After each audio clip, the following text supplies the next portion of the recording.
کہا جبریل نے سدرا تلک میری رسائی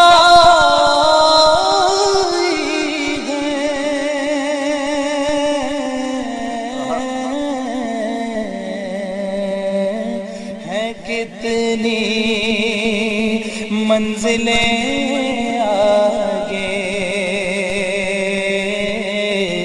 نبی جانے خدا جانے. ونصلي ونسلم على سيدنا ومولانا محمد رسوله النبي الأمين المكين الحنين الكريم الرؤوف الرحيم. أما بعد فأعوذ بالله من الشيطان الرجيم. بسم الله الرحمن الرحيم.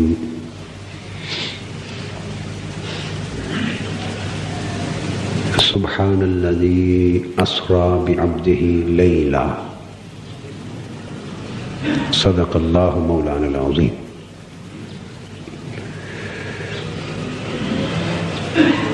محترم علماء کرام، زعماء اعظام، معزز خواتین و حضرات اور عزیزان گرامی قدر،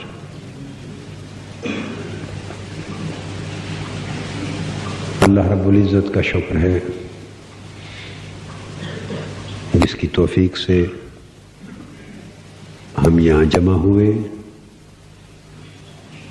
اور چند دنوں کے بیرون ملک اور اندرون سندھ کے متصل اور مشترک دورے کے بعد ہم دوبارہ ملے، اور شکر ہے اسی ذات پاک کا جس نے حضور نبی اکرم صلی اللہ علیہ وآلہ وسلم کے معراج پاک کا یہ برکتوں والا مہینہ پھر ہمیں دیکھنے اور اس کی سعادتوں سے بہرور ہونے کا موقع مرحمت فرمایا.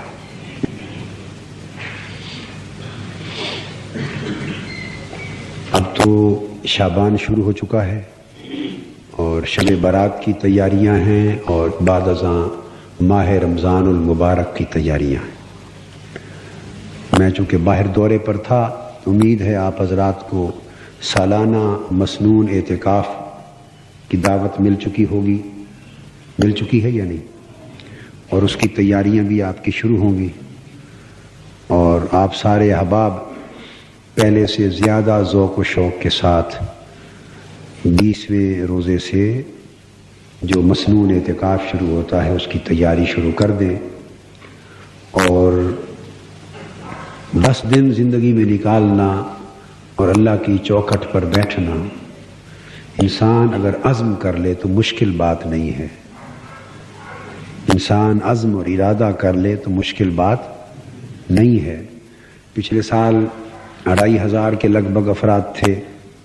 میں نے کہا تھا کہ تعداد بہت زیادہ، اس سے زیادہ ہونی چاہیے، مگر آپ اس سے زیادہ آپ نے عزم نہیں کیا. تو اب میں چاہتا ہوں کہ آپ عزم زیادہ کریں اور لوگ اپنے کاروبار سے، زندگی کی مصروفیات سے، دنیا کے گورکھ دھندوں سے وہ 10 دن نکالنے کا عزم کریں. اللہ کے حضور آج ہی سے کر لیں تاکہ اجر بھی شروع ہو جائے اور اعتکاف کا ایک عظیم شہر آباد کریں اور پچھلے سالوں سے بڑھ کر بڑا شہر آباد کریں. تیاری شروع کر لیں. جوانوں کو زیادہ ضرورت ہے تاکہ وہ تربیت پائیں، اور جو تربیت ان 10 دنوں میں ہوتی ہے روحانی برکات کے علاوہ وہ سال بھر کسی اور موقع پہ میسر نہیں ہو سکتی. تو جتنی کثیر تعداد میں لوگ آتے ہیں اور سارے لوگ عزم کر لیں، خود بھی اور ایک ایک ساتھی کو اور بھی تیار کریں اور شہر اعتکاف بسائیں. اللہ پاک ہم سب کو توفیق عطا فرمائے کہ کچھ لمحے اعتکاف کی شکل میں اس کی چوکھٹ پہ بیٹھیں اور 10 دن اور 10 راتیں تسلسل سے اس سے خیرات مانگتے رہیں. اس سے اللہ اور اللہ کے رسول کی خوشنودی نصیب ہوتی ہے. پچھلے دن جو یہ معراج النبی کے حوالے سے تھے، میں چونکہ یہاں نہیں تھا تو میں نے آج چاہا کہ چند کلمات اسی موضوع پر گوش گزار کر دوں۔ آج اس مختصر وقت میں ایک پہلو معراج مصطفیٰ صلی اللہ علیہ وآلہ وسلم کا ایسا ہے جسے میں چاہتا ہوں کہ آپ کو سمجھایا جائے۔ اس موضوع پر بہت سے خطابات اور بہت سے دروس پہلے بھی موجود ہیں، اور بہت سے گوشے ایسے ہیں معراج النبی صلی اللہ علیہ وآلہ وسلم کے مختلف نوعیت کے، جن پر گفتگو ہو سکتی ہے اور مختلف وقتوں میں ہوتی رہتی ہے۔ آج یہ نقطہ سمجھانا چاہتا ہوں کہ اللہ رب العزت نے جب ارشاد فرمایا سبحان الذی اسری بعبدہ لیلہ، پاک ہے وہ ذات جس نے اپنے برگزیدہ مقرب اور محبوب بندے کو سیر کرائی رات میں، اور پوری رات میں نہیں بلکہ رات کے تھوڑے سے حصے میں۔ لیلن کا مطلب ہے یعنی راتوں رات سیر کرا کے واپس لے آیا، رات کے تھوڑے سے حصے میں۔ اب یہ جو اشارہ ہے کہ رات کے تھوڑے سے حصے میں اتنی بڑی سیر کرائی، عالم مکان اور عالم لا مکان کی، جس سیر کے 3 مرحلے تھے۔ ایک مرحلہ اس مادی بشری اور ناسوتی دنیا کا تھا جو مسجد حرام سے لے کر مسجد اقصی تک مکمل ہوا۔ دوسرا مرحلہ مسجد اقصی سے لے کر، بلکہ یوں کہیے کہ 4 مرحلے تھے۔ دوسرا مسجد اقصی سے لے کر پہلے آسمان تک اس فضا اور خلا کا تھا، خلائی کائنات کا تھا، جس کو ہم اسپیس ورلڈ، اسپیس کہتے ہیں۔ پہلا مرحلہ معراج کا مسجد حرام سے مسجد اقصی تک، یہ اس روئے زمین پر، روئے زمین کی سیر کا حصہ تھا۔ دوسرا پھر مسجد اقصی سے حضور علیہ الصلوۃ والسلام کا اسراء کے بعد عروج شروع ہوا، تو گویا آپ خلا میں داخل ہو گئے اور آپ کا سفر معراج پوری اسپیس پر محیط ہوا، جو اس کرۂ ارضی کو چھوڑ کر پہلے آسمان تک کے درمیانی حصے پر مشتمل تھا، جس کو آج کی سائنسی زبان میں اسپیس کہتے ہیں، خلا کہتے ہیں۔ پھر تیسرا مرحلہ پہلے آسمان سے لے کر 7 آسمانوں تک، اور پھر 7ویں آسمان سے اوپر عرش معلی اور سدرۃ المنتہا تک۔ یہ آسمانی کائنات اور عرشی کائنات کا، اب یوں سمجھ لیں کہ جیسے اس مادی کائنات کے سفر معراج کے بھی میں نے 2 حصے کیے، مادی کائنات کے سفر معراج کے 2 حصے کیے، اس طرح سماوی آسمانی کائنات کے سفر معراج کے بھی 2 حصے بن گئے۔ مادی کائنات میں ایک حصہ بنا کرۂ ارضی کا بیت المقدس تک، اور دوسرا حصہ بنا کرۂ ارضی کو چھوڑ کر پہلے آسمان تک پہنچنے کا، اسپیس کا، خلائی کائنات کا۔ اسی طرح پہلے آسمان پر خلا ختم ہو گیا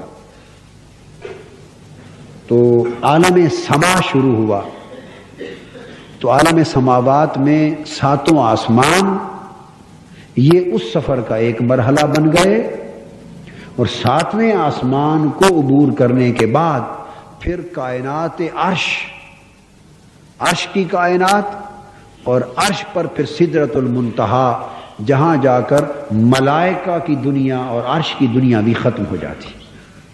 سدرۃ المنتہا جہاں فرشتے بھی رہ گئے اور جبرائیل امین بھی نیچے رہ گئے اور براق بھی رہ گیا۔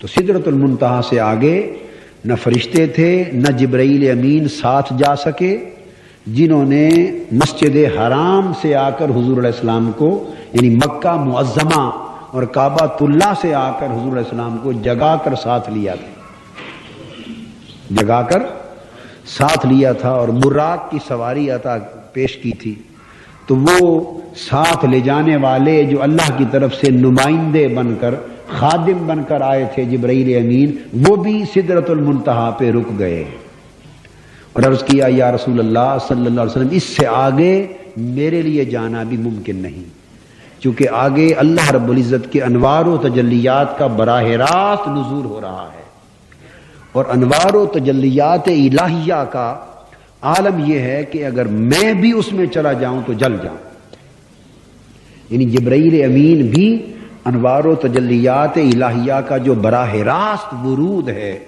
اس کے تحمل کی طاقت نہیں رکھتے تھے، اور براق جو سراسر نور تھا بلکہ پیکر انوار تھا، پیکر انوار تھا براق برق کی جمع ہے، برق بجلی اور نور کو کہتے ہیں، کسے کہتے ہیں؟ بجلی کو یا نور کو کہتے ہیں، تو براق کا مطلب ہوا انوار، کیا مطلب ہوا؟ انوار، تو براق پیکر انوار تھا۔ اب ایک بجلی اور نور کی طاقت کا بھی اندازہ کر لیں کہ اگر ایک جگہ بجلی گر جائے تو پورا علاقہ جل جاتا ہے، اور طاقت کا عالم یہ ہے رفتار کا کہ ایک سیکنڈ میں 1,84,000 میل کا سفر روشنی ایک سیکنڈ میں طے کرتی، تو براق ایک روشنی نہیں بلکہ ملٹیپل لائٹس کا پیکر تھا، سنگل لائٹ نہیں بلکہ ملٹیپل لائٹس، پیکر انوار تھا براق، تو وہ بھی رک گیا سدرۃ المنتہا سے آگے وہ بھی نہ جا سکا۔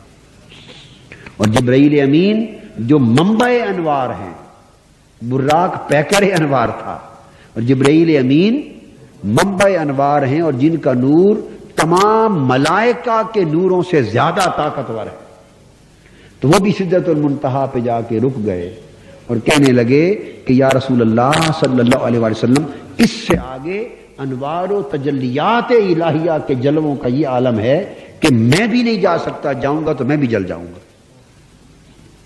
اور حضور علیہ السلام کا پھر تیسرا سفر اور 5واں مرحلہ، یوں سمجھ لیں، تیسرا سفر، اور چونکہ ہر سفر کو 2 مرحلوں میں تقسیم کر دیا نا، تو تیسرا سفر شروع ہوا اعراج کا سدرۃ المنتہا سے آگے، اور وہ عالم لا مکان میں پہنچا، عالم لا مکان، یہاں سے رف پہ حضور علیہ السلام کو سوار کیا گیا۔ کس سواری پر؟ براق رہ گیا، رف پہ سوار کیا گیا، وہ سبز رنگ کا ایک نوری تخت تھا، ایک انوار کا تخت تھا، نور کا۔ حضور علیہ السلام سے کہا گیا کہ یا رسول اللہ صلی اللہ علیہ وسلم، اب چونکہ نہ جبرائیل ساتھ ہے نہ براق کی سواری ہے، اب آپ اس تخت پر سوار ہو جائیے۔ تو حضور علیہ السلام کو سدرۃ المنتہا کے بعد عالم انوار کے عالم لا مکان کا تخت نشین بنا دیا گیا۔ رف پہ بچھانے کا مطلب میں تو یہ سمجھا ہوں کہ حضور علیہ السلام کو عرش سے اوپر اٹھا کر تخت نشین بنا دیا گیا۔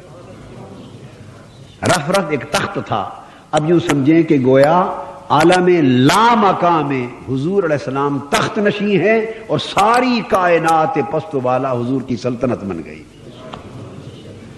جب عالم لا مکان میں حضور کو رف کے تخت پر بٹھایا گیا تو تخت کے نیچے جو کچھ ہے وہ حضور کی سلطنت بن گئی، حضور علیہ السلام کی سلطنت ہو گئی، اور آپ تخت رف پہ تشریف جلوہ افروز ہوئے۔ پھر وہ حضور علیہ السلام کو لے کے اوپر گیا، عالم لا مکان عبور ہوا۔ پھر ایک مقام وہ آیا کہ جہاں رف بھی رک گیا، کہ اس سے آگے اب رف بھی نہیں جا سکتا تھا، رف بھی نہیں جا سکتا تھا۔ اب اگلے سفر کے لیے ایک بکہ نور بھیجا گیا، یعنی خالص انوار کا ایک جرمٹ بھیجا گیا، انوار کا یعنی نور کا ایک جرمٹ تھا، نور کا ایک جرمٹ تھا، بکہ نور، حضور علیہ السلام کو اس میں چھپا لیا گیا، جیسے کوئی کسی کو کملی میں چھپا لے۔ تو یوں سمجھیں جیسے آقا علیہ السلام اپنی امت کو کملی میں چھپا لیتے ہیں، اس طرح رب کائنات نے اپنی کوئی خاص نور کی کملی بھیجی، حضور کو اس میں چھپا لیا۔ جو مکہ نور تھا، بس پھر اس میں حضور علیہ الصلوۃ والسلام کو چھپا لیا گیا اور اس مکہ نور میں آقا صلی اللہ علیہ وسلم کو مقام دنا تک پہنچایا گیا۔ یہ پھر 5واں مرحلہ تھا اس تیسرے سفر کا، مقام دنا تک۔ جب 5واں مرحلہ مکمل ہوا تو مکہ نور کے بعد اب آگے کچھ بھی نہ تھا، بس ایک اللہ تھا اور ایک مصطفیٰ تھا، ایک خدا تھا اور ایک مصطفیٰ تھا، جل مجدہ اللہ پاک تھے اور مصطفیٰ صلی اللہ علیہ وآلہ وسلم، اور یہ مقام دنا تھا، مقام جس کو قرآن مجید نے کہا ثم دنا، پھر حضور قریب ہوئے۔ اب جب دنا حضور قریب ہوئے تو پھر کچھ بھی نہیں رہ گیا تھا نا، نہ مکہ نور رہا، نہ رف رہا، نہ براق رہا، نہ جبرائیل رہے، نہ انبیاء رہے، نہ عالم بشریت رہا، نہ عالم نور رہا۔ اب ان مولوی صاحبان سے پوچھو جن کے جھگڑے نور و بشر کے آج تک ختم نہیں ہوئے، ان کے جھگڑے کہاں گئے؟ جن کی زندگی بیت گئی اسی نور اور بشر کے جھگڑے میں، جن کی زندگی بیت گئی حضور علیہ الصلوۃ والسلام کو نور بشر کے پیمانوں میں تولتے تولتے ان سے پوچھنا چاہیے اور ان کو سمجھنا چاہیے کہ کس بشریت کے پیمانے پر آپ حضور علیہ السلام کو تولتے ہیں اور کس نورانیت کے پیمانے پر تولتے ہیں۔ بشریت کی دنیا کے سردار انبیاء علیہ السلام، بشریت کی دنیا کے سردار کون ہیں؟ انبیاء علیہ السلام۔ انبیاء علیہ السلام سے اونچے درجے کی بشریت کسی کی نہیں، اور وہ بشریت حضور علیہ الصلوۃ والسلام کو بھی حاصل ہے۔ کوئی پیغمبر بشریت سے خالی نہیں، اور بشریت سے خالی یعنی کسی بھی پیغمبر بشمول حضور صلی اللہ علیہ وسلم کی ذات گرامی کے بشریت کا مطلق انکار کرنا کفر ہے۔ انکار کرنا، کہنا کہ انبیاء علیہ السلام میں بشریت ہے ہی نہیں، یہ وہ بالکل بشر نہ تھے، یہ بشر نہیں ہیں مطلقاً، یہ کہنا کفر ہے، چونکہ یہ قرآن مجید کی نص ہے۔ مگر بات طے کرنے والی یہ ہے کہ وہ جو بشریت ان کو حاصل ہے وہ ہے کیا؟ وہ بشریت ان کی حقیقت نہیں، وہ ان کی ایک شان ہے۔ جنہوں نے دین کو جھگڑا بنا دیا ہے ان مولویوں کو آج تک یہ بات سمجھ میں نہیں آ رہی کہ یہ بشریت ہے کیا۔ یہ ایک شان ہے، یہ ایک لباس ہے جو انبیاء کو پہنا کے بھیجا جاتا ہے، اس لیے کہ بشروں میں جو آ رہے ہیں تو بشر بن کے آنا چاہیے۔ جب بشروں میں بشر بن کے نہیں آئیں گے، پیکر نور ہو کے آئیں گے تو نظر کیسے آئیں گے؟ شادی نہیں کریں گے تو سنت کیسے بنے گی شادی؟ آپ نکاح پڑھتے ہیں نا تو خطبہ نکاح میں کہتے ہیں ان نکاح من سنتی من راغب عن سنتی فلیس منی۔ آقا علیہ السلام نے فرمایا نکاح میری سنت ہے، میری سنت پر عمل کیا کرو۔ تو اگر وہ پیکر بشر بن کے نہیں آئیں گے تو نکاح کیسے کریں گے؟ ہمارے لیے نکاح سنت کیسے بنے گی؟ اولاد نہیں ہوگی تو تربیت سنت کیسے بنے گی؟ کھائیں گے نہیں، پیئیں گے نہیں تو کھانا پینا سنت کیسے بنے گا؟ تو پوری بشری زندگی بسر نہیں کریں گے تو سیرت کیسے نصیب ہوگی؟ تو وہ پیکر بشریت بن کے آتے ہیں دنیا میں، بشریت کا انکار نہیں ہے، مگر یہ بشریت ان کے عظیم شانوں میں سے، عظیم جلووں میں سے ایک جلوہ ہے، ایک رنگ ہے، ایک لباس ہے، اور بشریت پر حصر نہیں ہے، یہ ایک شان ہے بشریت والوں کے لیے۔ تو اگر یہ خیال کیا جائے کہ انبیاء علیہ السلام کے وہ محض بشر تھے، محض، تو معراج کی رات بشریت تو مسجد اقصی میں رہ گئی، تمام انبیاء اور تمام رسول حضور علیہ السلام امام ہو گئے اور سب نبی اور رسول حضور کے مقتدی ہو گئے، اور پورا عالم بشریت تو معراج کی رات مسجد اقصی میں کھڑا ہے اور حضور انہیں یہاں چھوڑ کے اوپر نکل گئے۔ اب نیرے ہی بشر ہوتے تو اوپر کون جا رہا ہے؟ بولیے، اوپر کون جا رہا ہے؟ بشریت کی دنیا تو نیچے کھڑی ہے۔ پھر یہ سپیس خلا بھی کراس کر گئے، آسمانوں میں چلے گئے، اب تو عالم نور میں داخل ہو گئے۔ اب عالم نور میں داخل ہونے کے لیے تو نور چاہیے، اور پھر براق پر کوئی بشر سواری نہیں کر سکتا، وہ تو عالم انوار ہے، ایک بجلی کی تار کو آپ ہاتھ لگا کے دیکھ لیں، ابھی سمجھ میں آ جائے گی بشریت کیا ہے۔ آپ ایک بجلی کی تار کو ہاتھ لگائیں، معراج دین آپ لگائیں، بجلی کی تار کو ننگی کر کے ہاتھ لگائیں، اس بجلی کی تار پر بھی اوپر میٹیریل ہوتا ہے ربر کا۔ کیا ہوتا ہے؟ میٹیریل ہوتا ہے۔ وہ میٹیریل چڑھتا ہے تو تار آپ کے کام آتی ہے، اگر اوپر سے کٹ جائے تو ہاتھ لگا اور جان چلی گئی۔ بھائیوں سمجھیں یہ نور و بشر کا امتزاج ہے، اندر نور ہے، اوپر بشر چڑھا ہوا ہے۔ یہ جو تار ہوتی ہے نا، جیسے آپ کے ہر گھر میں تار نہیں لگی ہوئی، تو تار کو ہاتھ لگاتے رہتے ہیں نا، ہیں تو وہ جس کو آپ ہاتھ لگاتے ہیں اس کی وجہ سے روشنی مل رہی ہے آپ کو۔ وہ جو ٹیوبیں جل رہی ہیں، بلب جل رہے ہیں، جو پورے گھر میں اجالا ہو رہا ہے، جس تار کو آپ ہاتھ سے پکڑتے ہیں ربر والی، اس کی وجہ سے روشنی مل رہی ہے؟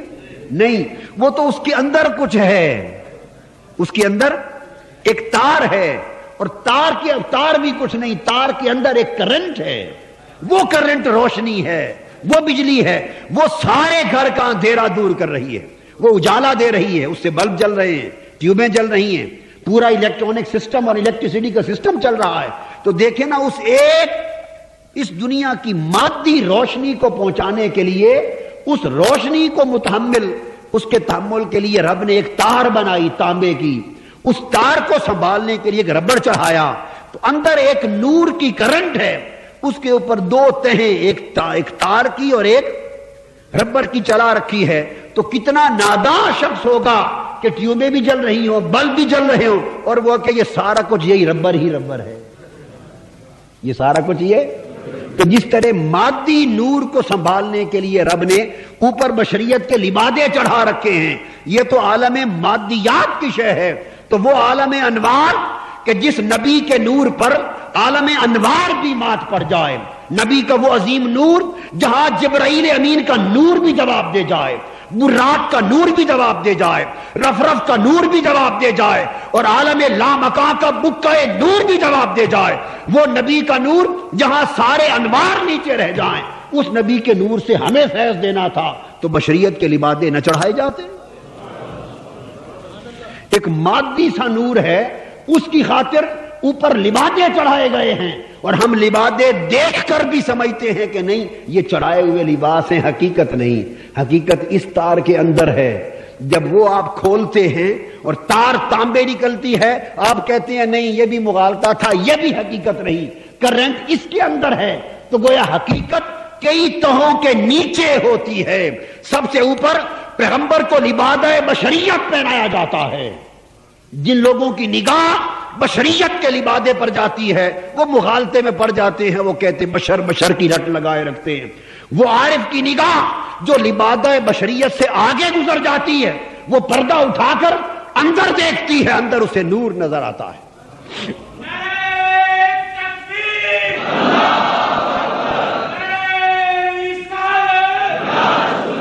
جیسے تار کے اوپر والے کور کے اندر ایک تار تھی، بشریت کے لبادے سے کچھ لوگوں کی نگاہ اس سے آگے جاتی ہے، کچھ کی نگاہ اس سے آگے جاتی ہے۔ تو جیسے اوپر کا لبادہ تار کا ربر والا ہٹا تو تار آ گئی، جن کی نگاہ بشریت کے لبادے سے گزر گئی انہوں نے جھانک کے دیکھا تو اندر جلوہ نور تھا۔ اب یہ بھی ایک حد ہے، یہ بھی ایک، تو انہوں نے جب نور دیکھا وہ کہہ اٹھے کہ محض نور ہیں۔ مگر میں یہ بتانا چاہتا ہوں جنہوں نے فقط نور سمجھا ان کو بھی مغالطہ لگا، جنہوں نے فقط نور سمجھا ان کو بھی مغالطہ لگا، اس لیے کہ وہ تار میں بھی حقیقت نہ تھی، جیسے ربر میں حقیقت نہ تھی ویسے اس تار کو سنبھالنے کے لیے ربر چڑھا رکھا تھا، اور جو تار تھی وہ بھی آگے کسی شے کو سنبھالنے کے لیے تھی، اصل تو وہ کرنٹ تھی جو تار کے ذریعے جا رہی تھی۔ تو سب جن لوگوں نے دیکھا لبادہ بشریت سے آگے وہ نور پکار اٹھے، جنہوں نے سمجھا تھا کہ بشر ہیں اس وقت وہ سمجھیں کہ بشریت مسجد اقصی میں رہ گئی، تو مسجد اقصی سے آگے سدرۃ المنتہا تک کون جا رہا ہے، یہاں تو بشریت کا مسئلہ حل ہو گیا۔ اور جنہوں نے سمجھا فقط نور ہیں ان سے میں پوچھتا ہوں فقط نور ہوتے تو نور تو سدرت المنتہا پہ رک گئے، اوپر کون جا رہا ہے؟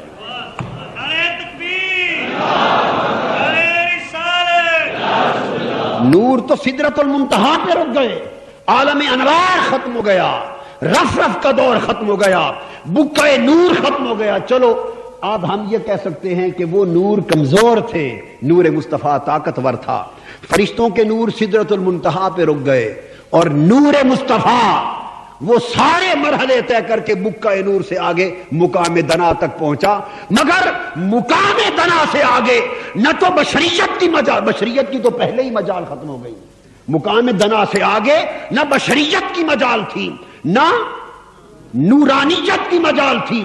وہ رب جس کے نور کی ایک صفاتی تجلی، ایک صفاتی تجلی طور پر پڑی تھی، جس کے حسن صفات کا ایک جلوہ، جس نے اپنی صفات سے ایک پردہ ہٹایا تھا، حسن صفات کا ایک پردہ اٹھایا تھا، اور اس پردے سے ایک صفاتی حسن کی تجلی طور پر پڑی تھی، موسیٰ علیہ السلام پر نہیں۔ کس پر پڑی تھی؟ طور پر، اور طور پر پڑھ کے جیسے آئینے سے منعکس ہو کے ریفلیکٹ ہو کے جاتی ہے، ریفلیکٹ ہو کے حضرت موسیٰ پر پڑی تھی، وہ بے ہوش ہو گئے تھے، وہ بے ہوش ہو گئے تھے، جس کی ایک صفاتی تجلی کا ریفلیکشن اور انعکاس حضرت موسیٰ پہ پڑا تھا، وہ بے ہوش ہو گئے تھے۔ تو اب سوال یہ ہے، اور وہ تجلیات الہیہ جن کے قریب جانے سے جبرائیل امین گھبرا رہے ہیں، فرمایا کہ میں جل کے راکھ ہو جاؤں گا۔ تو بشریت کا جو اصرار کرنے والوں کا مسئلہ تو مسجد اقصیٰ پر صاف ہو گیا، اب فقط نورانیت پر اصرار کرنے والوں کا مسئلہ یا تو سدرت المنتہا پر صاف ہو گیا یا بکہ نور کے بعد مقام دنا پر صاف ہو گیا۔ اب میں یہ بتانا چاہتا ہوں، فقط بشر ہوتے تو مسجد اقصیٰ سے آگے نہ جاتے، فقط نور ہوتے تو سدرت المنتہا سے آگے نہ جاتے۔ اب جو مسجد اقصیٰ سے گزر گئے تو پتا چلا کہ بشریت تو ہے مگر اس کے سوا اور بھی کچھ ہے، اور جب سدرت المنتہا سے آگے گزر گئے اور عالم انوار تکتا رہ گیا، پتا چلا بشریت کے ساتھ نورانیت بھی ہے مگر اور بھی کچھ ہے، بشر بھی نیچے کھڑا تک رہا ہے، عالم نور بھی نیچے کھڑا تک رہا ہے۔ جب مقام دنا پر پہنچے وہاں نہ کسی بشر کی مجال تھی نہ کسی نور کی مجال تھی، بشریت و نورانیت یہ کچھ انسان کی عقل میں آ سکتا تھا، یہ عقل میں جو کچھ آتا تھا وہ رہ گیا۔ جب مقام دنا پر پہنچے، دنا کے مقام پر جلوہ مصطفیٰ تھا، فتدلّا، دلّا کے مقام پر جلوہ خدا تھا، ثم دنا فتدلّا، مقام دنا پر جلوہ مصطفیٰ ہے اور مقام تدلّا پر جلوہ خدا ہے۔ حضور مقام دنا پر کھڑے ہوئے، جلوہ حق مقام تدلّا پر کھڑا ہوا، قرب بڑھا، بڑھتا گیا، قاب قوسین، اتنے قریب ہوئے دو جلوے کہ دو کمانوں کا فاصلہ رہ گیا، دو فاصلہ بتا دیا۔ کیا؟ کس کے لیے؟ اپنے لیے نہیں، ہمارے لیے۔ ہم فاصلے والے لوگ ہیں، ہم فاصلے کے بغیر نہ دیکھ سکتے ہیں نہ سمجھ سکتے ہیں۔ ہم چونکہ فاصلے والے ہیں اس لیے فاصلہ بتا دیا۔ یہ کتاب ہے اگر آپ کے سامنے ایک کتاب، تو ابھی گھڑی کو ہی دیکھ لیں، جن کے پاس گھڑیاں ہیں ایک فاصلے پر رکھیں، آپ کو ٹائم نظر آئے گا 1:20 یا 18 نظر آ رہا ہے نا ٹائم۔ اب اس گھڑی کو آنکھوں کے اوپر رکھ لیں، یہاں رکھ لیں، قریب کر لیں، آنکھ کے اوپر رکھ لیں، نظر آئے گا؟ تو زیادہ نظر آنا چاہیے تھا، اب تو بالکل ہی آنکھ کے قریب آ گئے، کیوں نہیں نظر آ رہا؟ قاعدہ یہ ہے کہ دیکھنے کے لیے کچھ فاصلہ چاہیے۔ ہم اس لائق ہیں، ہماری حقیقت یہ ہے کہ فاصلہ ہو تو نظر آتا ہے اور فاصلہ ہو تو سمجھ آتا ہے، اور فاصلہ نہ رہے تو سمجھ بھی نہیں آتا۔ رب جانتا تھا اور جانتا ہے کہ یہ تو فاصلے والے لوگ ہیں، یہ فاصلے والے ہیں، انہیں تو فاصلے کے بغیر بات ہی سمجھ نہیں آتی۔ لہذا جلوہ مصطفیٰ، جلوہ خدا کے کتنا قریب ہوا، اگر انہیں سمجھانا ہے تو انہیں پہلے تو فاصلہ بتاؤ۔ قاب قوسین، اتنا قریب ہوا کہ دو کمانوں کا فاصلہ رہ گیا۔ بولیے کتنا قریب ہوا کہ دو کمانوں کا فاصلہ رہ گیا. تو فاصلہ تو اس لیے بتایا کہ ہماری سمجھ میں آ سکے کہ اتنا قریب ہوا کہ دو کمانوں کا فاصلہ رہ گیا. مگر باری تعالیٰ کیا حضور کا معراج یہاں ختم ہوا؟ فرمایا نہیں، ختم یہاں نہیں ہوا، بس تمہاری سمجھ یہاں ختم ہو گئی. کعبہ قوسین دو کمانوں کا فاصلہ تمہیں سمجھانے کے لیے بتایا، چونکہ فاصلہ نہ ہو تو تمہیں سمجھ نہیں آ سکتی. رہ گیا عروج مصطفیٰ. کعبہ قوسین یہ ایک مقام فاصلہ تھا، مگر جب معراج اپنی معراج کو پہنچی تو ادنا میں نے کہا محبوب اب فاصلے والوں کو بات سمجھا چکے، اب آ گیا، اب تیرے اور میرے جلوے اتنے قریب ہوں کہ فاصلے بھی مٹا دیے جائیں.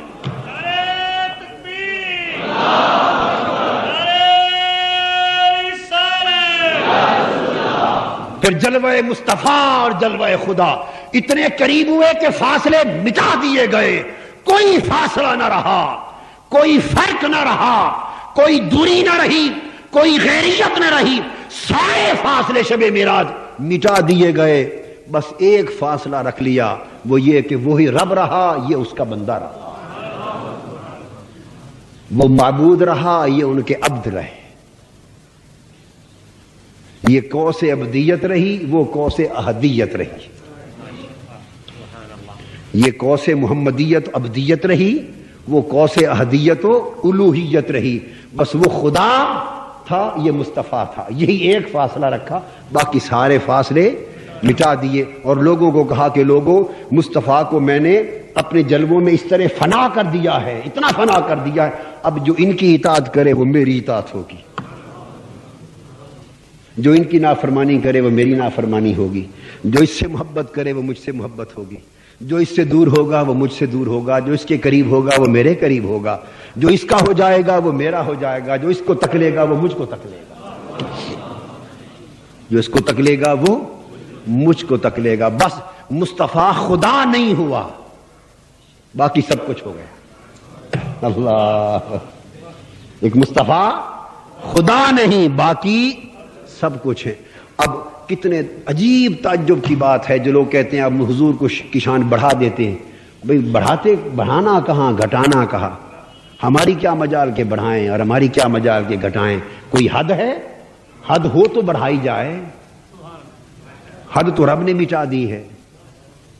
او ادنا، اگر کعبہ قوسین تک بات رہتی تو حد ہوتی. اتنا فاصلہ رہ گیا جیسے دو کمانوں کا. اگر رب یہاں بات ختم کر دیتا تو حد ہوتی. ہم آگے بڑھتے تو کہا جاتا کہ بڑھا دیا. او ادنا کہہ کے حد تو رب نے مٹا دی. جب حد نہیں تو بڑھانا کیسا؟ بولیے. بھئی ایک حد لگی ہوئی ہو، یہاں گراؤنڈ میں سفید لائن لگی ہوئی ہو اور آرڈر ہو جو اس لائن کو کراس کرے گا حد بڑھے گا اس کے لیے جرمانہ ہے. ٹھیک ہے. دوسرا گراؤنڈ ہو پورا، اس میں حد ہی کوئی نہ ہو اور کوئی کہے اس گراؤنڈ میں جو حد کراس کرے گا جرمانہ ہے، تو آپ کہیں گے نا کس کون سی حد؟ حد تو ہے نہیں، کراس کس نے کرنا ہے؟ حد تو کعبہ قوسین تھی. او ادنا کہہ کر مٹا تو رب نے خود دی. اب کون ہے بڑھانے والے، اب کون ہے گھٹانے والے؟ اب تو جو گھٹائے گا اپنا ایمان تباہ کرے گا اور بڑھانے کا تو قصہ ہی کوئی نہیں. اس لیے کہ بس ایک ہی معاملہ ہے بڑھانے کا کہ مصطفیٰ کو خدا نہ جانو، حضور کو عبد کو معبود نہ جانو، باقی سب کچھ جانو. یہ ایمان ہے، یہ عقیدہ ہے مسلمان کا. حضور کو خدا نہ جانو، باقی تم ذات خدا سے نہ جدا ہو نہ خدا ہو. تم ذات خدا سے نہ جدا ہو نہ خدا ہو. اللہ ہی کو معلوم ہے کیا جانیے کیا ہو، کیا جانیے. اعلیٰ حضرت کہتے ہیں اسی کے جلوے اسی سے ملنے، اسی سے اس کی طرف گئے تھے. اسی کے جلوے اسی سے ملنے، اسی سے اس کی طرف گئے تھے. تو ہم بڑھانے والے کون ہیں؟ بس اتنا عقیدہ رکھو کہ حضور خدا نہیں، خدا مصطفیٰ نہیں اور مصطفیٰ خدا نہیں. تو جیسے یہ فرق عبد و معبود کا مٹانا کفر ہے. جو عبد کو معبود بنائے، حضور کو رب بنائے، وہ کافر ہے. جو حضور کو رب بنائے یا رب کہے وہ کافر ہے. جیسے یہ فرق مٹانا کفر ہے، اسی طرح سمجھ لو اس فرق کے سوا کوئی اور فرق ڈالنا بھی کفر ہے. کوئی اور فرق ڈالنا بھی کفر ہے. کوئی مٹانا چاہتا ہے وہ بھی عقیدہ درست کر لے, کوئی اور فرق ڈالنا چاہتا ہے وہ بھی عقیدہ درست کر لے, کیونکہ یہ فرق حق ہے کہ یہ عبد ہیں وہ معبود. فاوحا الی عبدہ ما اوحا.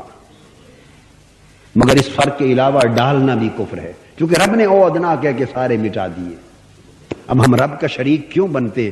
رب مٹاتا ہے, ہم کھڑا کرتے ہیں فرق.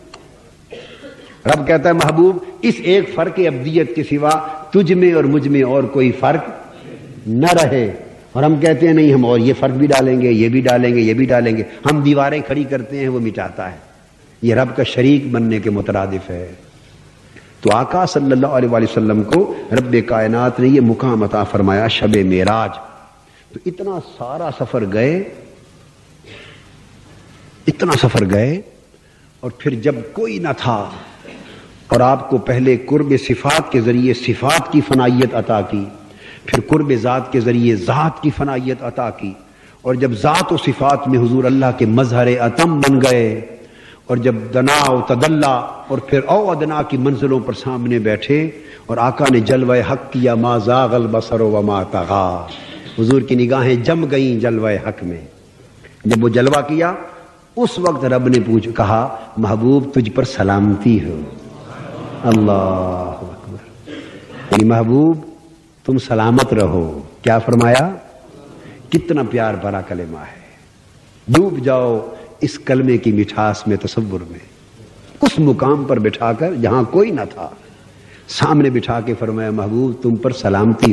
اللہ نے پوچھا محبوب, پہلے یہ پوچھا محبوب میرے لیے کیا تحفہ لائے ہو؟ بس اتنی بات بتائیے اور کچھ نہیں بتایا. باقی سب صیغہ راز میں ہے. باقی کیا باتیں ہوئی؟ فاوحا الی عبدہ ما اوحا. اس نے باتیں کی اپنے محبوب بندے سے جو باتیں کی, اس نے وحی کی جو وحی کی, اور کچھ نہیں بتایا. صرف اتنا بتایا ہے. اور یہ تو بالکل ابتدائی گفتگو لگتی ہے جیسے ملاقات کی پہلی گفتگو ہوتی. بقایا کیا باتیں ہوئی وہ تو میں معلوم ہی نہیں. تو پوچھا محبوب میرے لیے کیا تحفہ لائے ہو؟ عرض کی حضور باری تعالیٰ نیاز مندیوں کا تحفہ لایا. اللہ اکبر.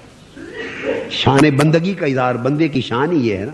التحیات للہ والصلوات والطیبات. مولا جانی قولی زبانی بدنی ساری نیاز مندیوں کا تحفہ, عبادتوں اور نیاز مندیوں کا تحفہ لایا ہوں. اللہ پاک نے قبول فرمایا. اب اللہ نے جواب میں تحفہ کیا دیا؟ محبوب تم سلامت رہو. محبوب تم سلامت رہو. اور جواب الجواب حضور نے پھر معلوم ہے کیا دیا؟ عرض کیا مولا اکیلا میں نہیں, ساتھ میری امت بھی سلامت رہے. السلام علینا وعلی عباد اللہ الصالحین. امام سے کہیے کسی کو یہ گھڑی نصیب ہو تو کسی اور امت کو یا کسی قبیلے کو یاد کرتا ہے کوئی؟ رکھتا ہے کوئی یاد؟ یہ گھڑی نصیب ہو تو کسی اور کو, میاں مظفر صاحب کوئی کسی اور کو یاد رکھتا ہے اس قرب کی گھڑی میں؟ تو قربان جائیں کتنی بڑی عظمت تھی کہ اس مقام پر جب جلوہ حق کو تک رہے تھے اور کوئی اور شے درمیان میں حائل نہ تھی, ہر چیز نیچے رہ گئی تھی. تو اللہ نے فرمایا محبوب سلامت رہو. تو عرض کیا مولا میرے ساتھ میری امت بھی سلامت رہے. یہ آقا کی عظمت تھی. تو حضور تو وہاں جا کے بھی ہمیں نہ بھولے, اور ہم جیتے جی اپنے آقا کو بھول گئے ہیں. وہاں جا کر بھی نہ بھولے اور ہم جیتے جی آقا کو بھول گئے. پھر کتنی مدتیں وہاں گزر گئیں کوئی اندازہ نہیں. کتنا دیر تک کلام ہوا کوئی اندازہ نہیں. عالم ہاہوت کی کتنی سیر ہوئی کوئی اندازہ نہیں. عالم لاہوت کی کتنی سیر ہوئی کوئی اندازہ نہیں. عالم ملکوت کی کتنی سیر ہوئی کوئی اندازہ نہیں. عالم جبروت کی کتنی سیر ہوئی کوئی اندازہ نہیں. عالم ناسوت کی کتنی سیر ہوئی کوئی اندازہ نہیں. اتنی سیریں. کچھ واقعات ملتے ہیں, جنت کا معائنہ فرمایا, دوزخ کا معائنہ فرمایا, فرشتوں کو دیدار کروایا سدرۃ المنتہا پر, انبیاء سے ملے, اور پھر ایک تو اتنا واقعہ ہی سن لے کہ 9 بار تو چھٹے آسمان پر آ کے پلٹ کے پھر گئے جب موسیٰ علیہ السلام سے ملے. 50 نمازیں دے دی نا رب نے, واپس بھیج دیا. وہ چاہتا تو شروع سے ہی 5 دے دیتا. کیا پتا تھا نا رب کو کہ دینی تو 5 ہے, کیا دینی تو 5 ہیں. اب یار لوگوں کی مت اتنی ماری گئی اور اتنے دماغ اتنے خراب ہو گئے لوگوں کے دین میں، منفی سوچ نے اتنا فتنہ پیدا کر دیا کہ ہر بات میں منفی طریقے پر چلتے ہیں. یعنی ایسا بھی سنا ہم نے کہتے ہوئے کہ جی حضور علیہ السلام کو اگر علم ہوتا کہ میں نے بالآخر 5 نمازیں لے جانی ہیں تو 50 لاتے ہی کیوں، شروع سے 5 لاتے. کہتے ہیں کہ نہیں کہ مولوی کہتے ہیں نا؟ خود میں نے سنا، اوائل دور زندگی میں تقریریں سنتے تھے، مولانا صاحبان آتے تھے تو یہ گلفشانیاں فرماتے تھے، برباد کرتے تھے لوگوں کے ایمان اور عقیدے. یہ علم ہوتا تو وہ 9 چکر کیوں لگانے پڑے، وہ شروع سے ہی 5 لے آتے. ان اتنے معصوم اور نادان لوگ ہیں کہنے والے، ان سے آدمی یہی سوال کر دے چلو حضور کو تو علم نہیں تھا، اس دینے والے کو تو علم تھا، رب کو. اس کو تو پتا تھا کہ 5 کر کے 9 بار مجھے تخفیف کرنی پڑی ہے، شروع سے ہی 5 دے دیتا، شروع سے 5 دے دیتا. اس نے کیوں چکر لگوائے؟ استغفر اللہ العظیم. جب انسان منفی سوچ کا حامل ہو جاتا ہے تو سوائے فتنے کے کچھ ہاتھ نہیں آتا. جو اعتراض حضور کی ذات پر ہوتا ہے وہ اللہ کی ذات پر بن جاتا ہے. جو اعتراض حضور علیہ السلام کی ذات پہ ہوتا ہے وہ اللہ کی ذات پہ بنتا ہے. حق یہ ہے کہ اعتراض والا ذہنی نہیں ہونا چاہیے. اعتراض والا بس اس فتنے سے انسان بچ جائے. یؤمنون بالغیب، ایمان نام ہی بن دیکھے ماننے کا ہے. انسان جب بن دیکھے مانتا ہے اعتراض کو صفایا کر کے پھینک دیتا ہے. اللہ کو معلوم تھا کہ بالآخر 5 ہی دینی ہے مگر 50 دے بھیجی. کیوں؟ اس کے اندر ایک راز محبت ہے. اور ان چکروں میں جھگڑوں میں وہی پڑتے ہیں جنہوں نے میں نہیں چکھی، جنہوں نے چکھی نہیں ہے ان کو خبر نہیں کہ رموز سر دل بے دل چے دانت. جن کو دل ہی نصیب نہیں انہیں دل کا حال کیا معلوم. جنہوں نے میخانے کا منہ نہیں دیکھا انہیں ان لذتوں اور سرشاریوں کی خبر کیا ہو. وہ تو جھگڑے ہی کریں گے نا، فساد ہی ڈالیں گے نا. اور جو پی لیتے ہیں وہ پھر کہتے ہیں چپ کر میرے علی اتھے جان نہیں بولن دی، چپ کر. وہ پھر مست رہتے ہیں، ان کو ساری سمجھ آ جاتی ہے بات کی. وہ کیوں بھیجا وہ بھی سبق سے، ہر چیز کا موجود ہے جواب، مگر ذہن اس طرف چلے تو پھر ہر چیز آ جاتی. یوسف علیہ السلام کی سورہ یوسف میں واقعہ ہے.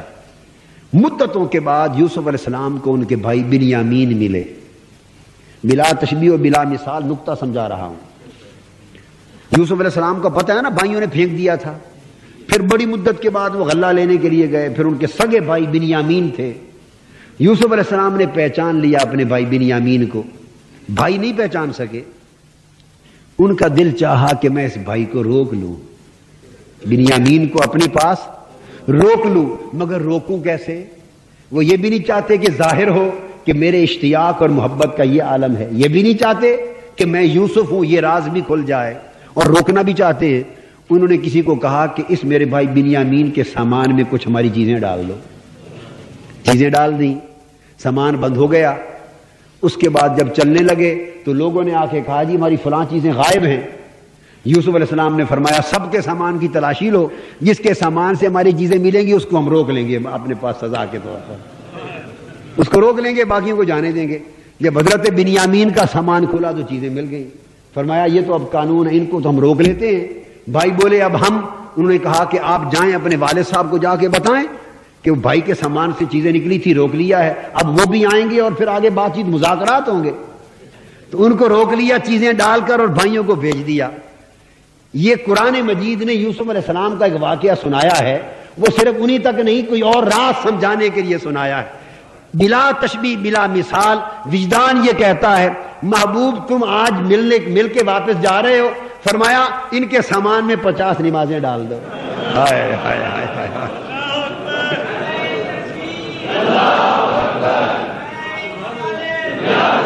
50 نمازیں ڈال دو. موسیٰ علیہ السلام کو کھڑا کر دیا چھٹے آسمان پر اور حکم دیا موسیٰ جب میرا محبوب آئے سامان کھول کے پوچھنا کتنی نمازیں لا رہے ہیں. تو جب سامان کھلے گا 50 نمازیں ہوں گی نا تو عرض کرنا حضور آپ کی امت تو 50 نمازیں نہیں پڑھ سکے گی، ذرا کم کروا کے لاؤ. تو جب رب کو پتا ہے کہ محبوب کو امت اتنی عزیز ہے، جب میں نے سلام بھیجا تھا نا تو قاب قوسین او ادنا پر بھی محبوب میرا امت کو نہیں بھوجا، وہاں بھی امت کی سلامتی مانگنی تھی. جب محبوب کو عرض کرو گے نا وہ 50 نمازیں امت نہیں پڑھے گی تو وہ فوری تشویش میں بخشوانے کے لیے واپس آئے گا، تو میں بھی پھر 5 بخشوں گا، اکٹھی نہیں، 5 بخش کے 45 پھر سامان میں رکھوں گا، بھیج دوں گا۔ پھر پوچھنا حضور اب کتنی ہے؟ فرمائیں گے 45۔ عرض کرنا حضور نہیں کچھ اور بخشوائیں، امت پہ بوجھ ہے۔ وہ پھر آئیں گے میرے حبیب، میں پھر 5 بخشوں گا۔ اس طرح 9 بار پلٹ کے بھیجتے رہنا، بار بار تو میرے محبوب کو بھیجتے رہنا، میرا یار ادھر آئے گا میں تکتا رہوں گا، تیرے پاس آئے گا تو تکتے رہنا۔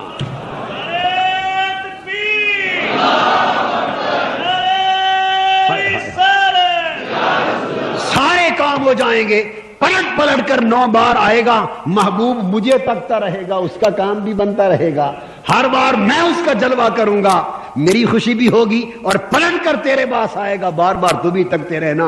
اس طرح میرے محبوب کی بھی معراج ہے، موسیٰ تیری بھی معراج ہے، امت کی بھی معراج ہے۔ اور یہ سارے سفر طے کر کے اور عالم ملکوت، جبروت، ناسوت، عالم لاہوت، عالم ہاہوت کی ساری سیریں خدا جانے کتنے کروڑوں سال بیت گئے ہوں گے، کتنے اربوں سال بیت گئے ہوں گے اس پورے واقعے پر۔ اب آپ کہیں گے کروڑوں اربوں سال کیسے بیت گئے؟ بھئی بڑی سادہ سی بات ہے، یہ جو سورج کی روشنی آپ کے پاس پہنچ رہی ہے، کیا جو کرن سورج سے چلتی ہے زمین پر 8.5 منٹ کے بعد پہنچتی ہے، کتنی منٹ کے بعد وہ کرن پہنچتی، اور کئی ستارے ایسے ہیں، کئی ستارے جو زمین پر ان کی روشنی کئی 100 سال کے بعد پہنچتی، جو ان سے چلی کئی صدیوں کے بعد پہنچی، اور کئی ستارے ہیں جن کی روشنی کروڑوں سالوں کے بعد ستاروں سے چل پڑتی اور کروڑوں سالوں کے بعد یہاں پہنچتی ہے۔ جو ستارے جھل مل کرتے ہوئے ہم رات کو دکھائی دیتے ہیں، یہ جھلک آج رات کی نہیں ہوتی، یہ کروڑوں سال پرانی ہے، اور سائنسدان کہتے ہیں کہ آج ان ستاروں کا حال کیا ہے یہ کسی کو معلوم نہیں۔ جو کچھ ہم آج دیکھ رہے ہیں یہ صدیوں، ہزاروں، لاکھوں، کروڑوں، اربوں سال پرانا منظر ہے، چونکہ جو آج روشنی چلی ہے ستاروں کی یہ تو کروڑوں سال بعد پہنچے گی، اور کئی سائنسدانوں کا خیال ہے ممکن ہے کئی ستارے تباہ بھی ہو چکے ہوں، کئی ستارے تباہ کے ختم ہو چکے ہوں، مگر آج رات ہم دیکھ رہے ہیں چونکہ ہمارے پاس روشنی کروڑوں سال بعد پہنچ رہی ہے۔ تو ستاروں کی روشنی، یہ جو فضا میں ستارے اور خلا میں ہیں، ان کی روشنی کروڑوں سال بعد پہنچ رہی ہے، اور یہ سب کچھ پہلے آسمان سے نیچے ہے۔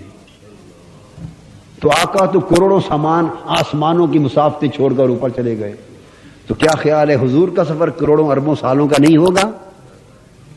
اس لیے رب نے اور پھر یہ سارا سفر، یہ ساری مدتیں گزار کے واپس آئے تو فرمایا لیلن، بس یہ رات کے چند لمحوں میں محبوب سارا کچھ ہی بیت گیا، وقت تھما رہا، اور یہ سارے سفر، یہ ساری مدتیں، یہ اربوں سال کے سارے زمانے رات کے چند لمحوں میں بیت گئے۔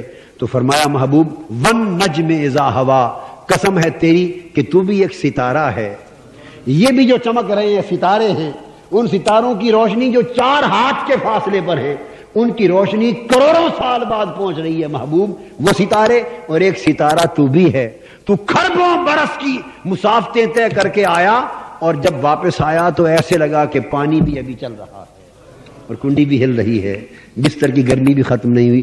کیسا ستارہ تو تھا کہ تو نے زمانے بھی گزار دیے، مسافتیں بھی طے کر لیں اور کچھ بھی نہ گزرا۔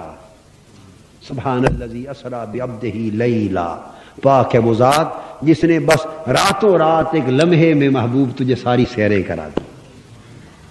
یہ حضور علیہ السلام کے معراج پاک کے 1-2 گوشے تھے جو آج میں نے سمجھا مہینہ ختم ہوا تو کچھ بیان ہو جائے۔ اللہ پاک حضور علیہ السلام کے اس معراج پاک کے انوار و تجلیات میں سے کچھ عطا کر دے۔ سنیں، پیغام یہ ہے اس معراج کا، جب حضور واپس آنے لگے تو تحفہ کیا بھیجا اللہ پاک نے؟ بولیے، نمازوں کا، جس کی خاطر آقا 9 بار گئے۔ کتنی بار؟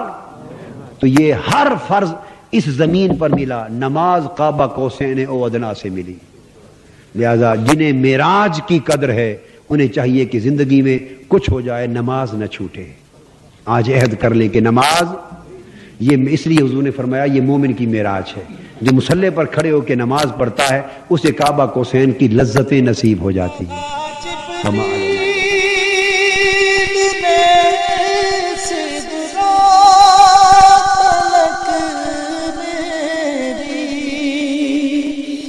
رسائی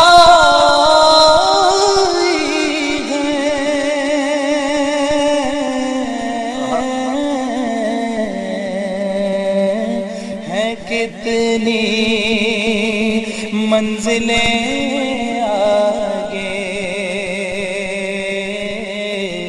نبی جانے